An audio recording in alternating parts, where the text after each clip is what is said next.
The other tool that I like to use is the X-acto knife, okay? So this is just a really plain traditional hobby knife, and I use it when I'm trying to get really fine corners and angles, okay? So if you'll notice, this blade is pretty deep. It's really sharp, so this is really only something for a person who feels comfortable. If you can use a hobby knife in your regular life without seriously harming yourself, then you can probably do this. So if you'll notice, this is pretty deep, and it can go fairly deep, okay? So if I can go all the way in. I can get really, really deep. But the deeper you go, if you see how hard I'm having to cut, the deeper you go, the more friction is going to be against that blade. And oh, sometimes it even pops out, okay? That means I loosen the chuck, and I can put it back in. Be really careful as to not completely slice your hand open. Okay, put it all the way in there. Let's tighten that back up. Okay, so, and that's why I really advise against doing carves that require you to go super deep, okay? Because you get that friction, okay? It's real hard to move it. Instead, what I actually advise doing, and there my pumpkin's bleeding a little bit, is you use it around edges that the deep V won't get. Okay, so if we have a design here,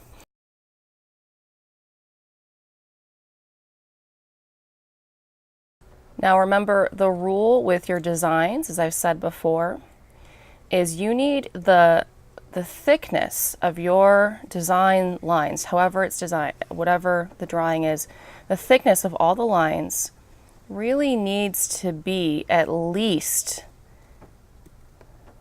for your own comfort level, the width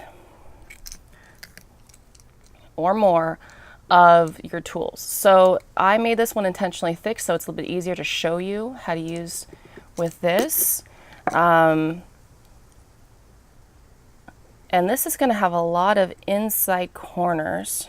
Let's make it nice and thick so it's really, really high contrast. Remember we talked about, remember how we talked about your designs need to have high contrast, as high contrast as possible for you to still understand the image.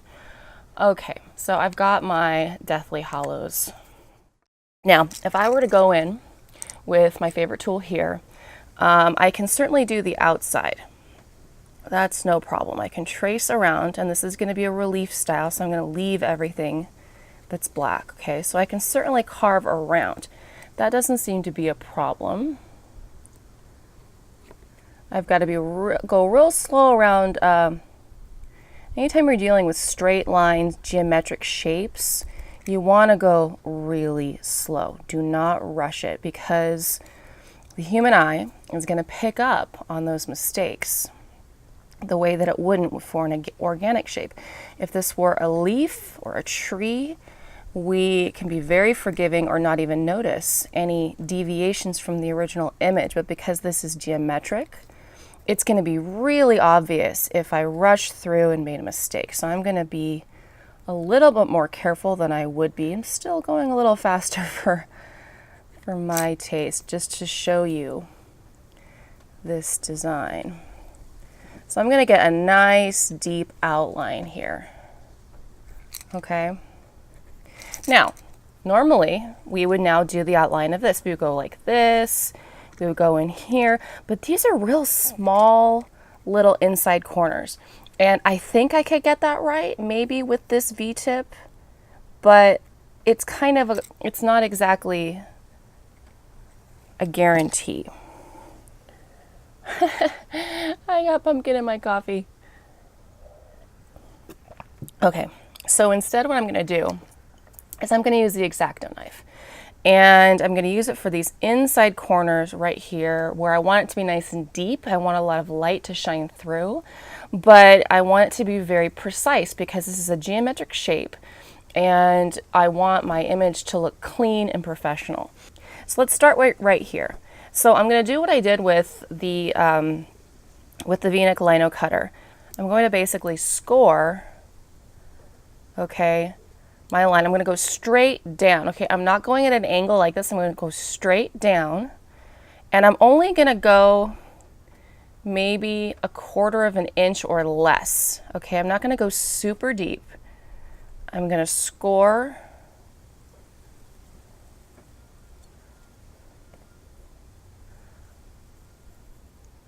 And this knife of mine keeps moving, so I'm gonna have to move that back. Okay, I'm gonna score.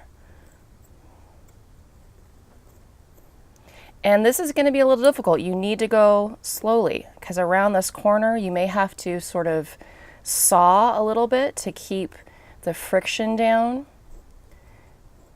And do you see how far I'm going? Okay, I'm only going about that far. Now, we've been going straight down. Now I want you to go at a 45-degree angle. Okay, and you're going to slice down at a 45-degree angle and lift out.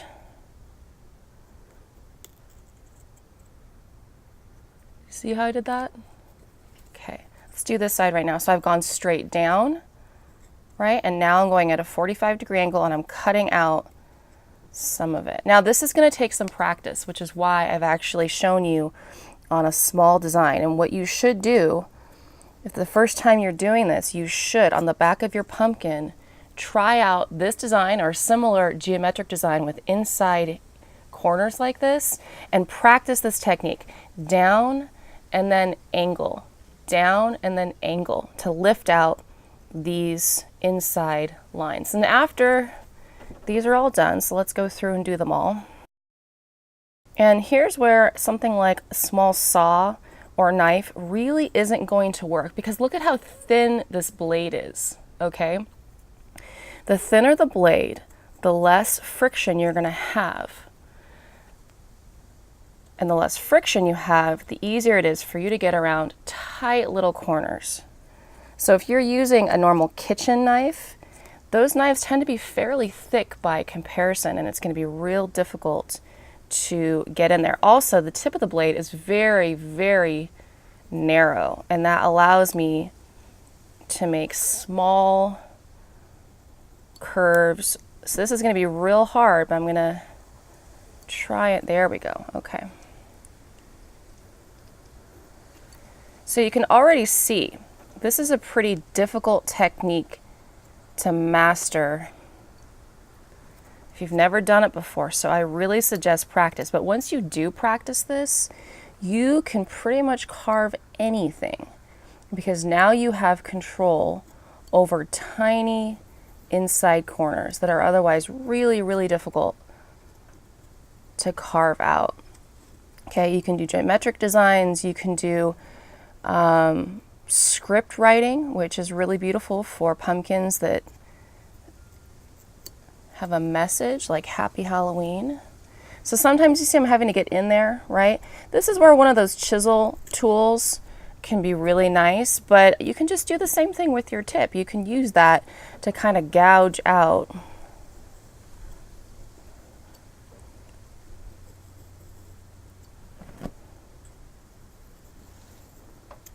Now if you notice when I go in, I'm actually kind of going even underneath the black. When I've gone through there, it's kind of gone under the black. You want to avoid that as much as possible. It's fine for this one because I know it's fine for this one because it worked out. But if you do that too much, if you did it over here real deep and then if you went in here really deep, you run the risk of this thing actually falling out itself. So be careful. It's always better to go shallow first and then carve deep later. All right, so now you see I've got my nice corners all scored out, but you have this center area stuff here, and that's where, again, we're gonna go back with one of our chisel tools. In this case, because it's such a small area in here, see the width of my bit? If I were to use the larger bit, it would pretty much cover, it might work. Let's try it. I'm gonna show you the difference. Okay, so we've got this, but I have to be real careful though, and it only just fits. If I were to do this one, it kind of fits, but I'm actually more comfortable using this one in these really tiny spaces here. Also, I can go real deep and make this a really bright, bright image. So clean it up. Over here especially, there's going to be some inside corners where you're going to actually have to just use your X-acto knife because they're so detailed. And again, you need practice. I have to practice every year before I get into a very difficult pumpkin. It's muscle memory. It's like any other art or activity with hand-eye coordination. Okay, there we go. It's beautiful. Should we do the circle again? Let's do our pumpkin professor technique. Okay, we're going to give it a nice outline so that the whole image really pops and has a nice clean space around it. Okay, should we do that? Let's do it. Okay, we're going to use our V bit again, and we're going to trace around that circle.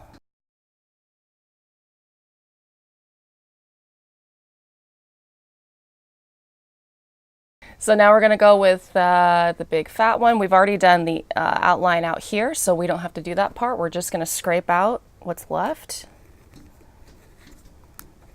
And if you notice, I'm actually using my thumb here as a counter pressure. This is something you do in any kind of chiseling art form, okay? The amount of pressure I'm coming this way, that I'm pushing with my hand right here, it's a lot of pressure. And if I don't push back with my thumb and stabilize that, I run the risk of just, you know, chiseling off. So when I chisel and I'm putting a lot of pressure in, I'm gonna balance it with this, and it stabilizes it so I have a nice smooth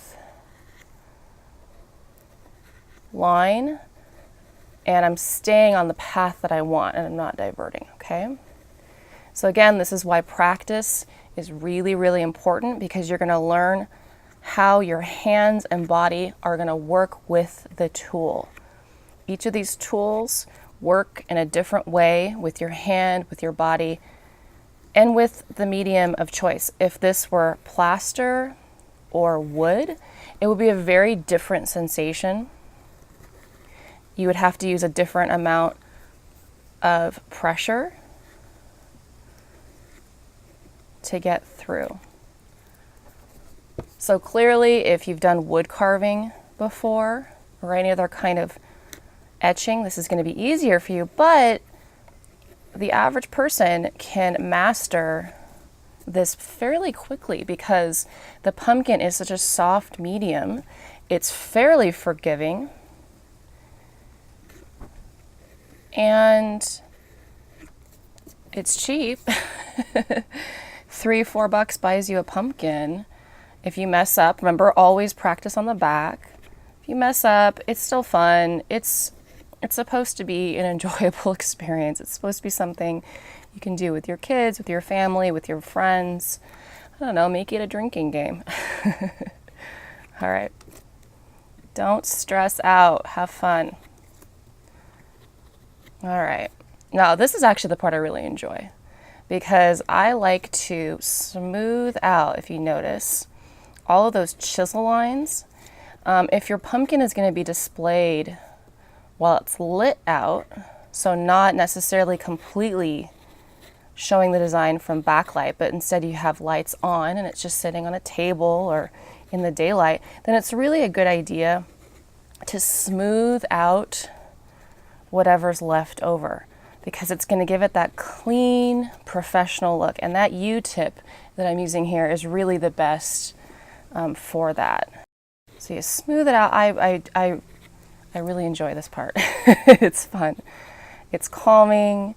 At this point, you're getting the rhythm of the tool and of the pumpkin. You can kind of feel where it's soft and flat, or where it needs to be cut out more. We can really refine the edge, for instance. This is where, if you are practicing or if you want to try, this is where you can now try out some new techniques. So for instance, if you wanted to, okay, you could go like this. You can see how the different bits give you different looks. So this V bit, for instance, is really great at these sunburst, pokey sort of shapes, okay? You kind of get to see that you don't have to have really mastered this to simply make a pattern out of one kind of cut. And it will give your image just an extra bit of specialness. It's going to look a little bit more designed and special. So this is the kind of thing I'll do. I've finished my carve, I have extra time. Oh, let's see what I can do on that outside pattern to really make it extra special. Okay.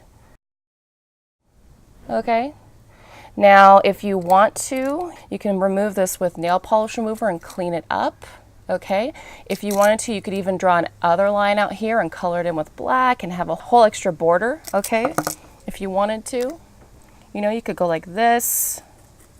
Suddenly that sunburst is more obvious, right? Maybe we make an extra border like that. I don't know, whatever works, okay? So that's how I often practice, is this shape. It has a lot of inside corners that force me to get used to the tools. Here we go. So now you're ready to carve on your own.